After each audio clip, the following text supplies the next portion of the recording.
A wrong-way crash that killed a former Dallas councilwoman has now claimed the life of her daughter. 27-year-old Melissa Davis-Nunn died today from her injuries. The loved ones of these two women now planning a double funeral. Hard to fathom all that. Tonight we are learning some new information about the man who police are currently blaming for that crash. He already had multiple convictions for DWI. Robbie Owens gets us underway live over at the Dallas County Jail. More on the new charges that have now come out. Robbie?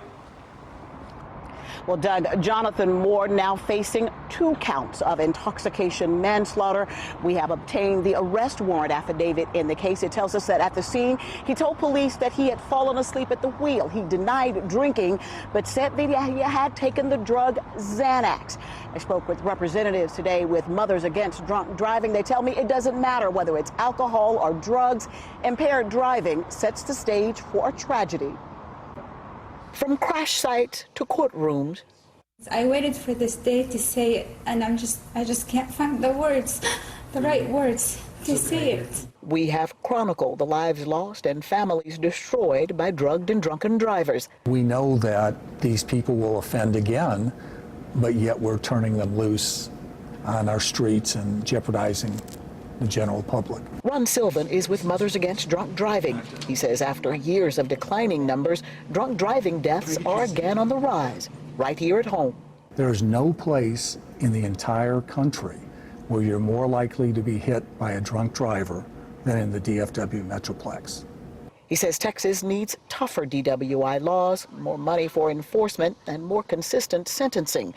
He points to the arrest of a serial impaired driver in the wrong-way crash that killed former Councilwoman Carolyn Davis and her daughter as an example of a broken system. I'm troubled by the outcome. Still, defense attorney Mike Howard says rehabilitation efforts should not be scrapped just because some will squander those chances. A second chance is really important because it gives them a chance at getting treatment, at changing their lives, which of course is good for the community. In my experience, the majority of people who get a chance like that go on to put in the work and put themselves in a better position. And then there's Jonathan Moore, given probation for his 5th DWI conviction. I hope that judge is having difficulty sleeping. That judge, the Honorable Dominique Collins, I contacted her office today. She declined to speak with me about this case. As for Jonathan Moore, at last check, he was still in the hospital. But as soon as he is released, his next stop will be here at the Dallas County Jail. Live in Dallas, Robbie Owens, CBS 11 News. Robbie, thank you. CBS 11 did some digging and uncovered a long rap sheet for Jonathan Moore, several arrests that date back 15 years. In 2004, Jonathan Moore was arrested in Dallas for driving while intoxicated. Less than 3 months later, arrested again for DWI, this time in Grand Prairie. Later that year, DPS took him into custody near DFW Airport, his 3rd DWI arrest in less than a year. Moore would end 2005 with a theft arrest, this one on Christmas Day in Rowlett.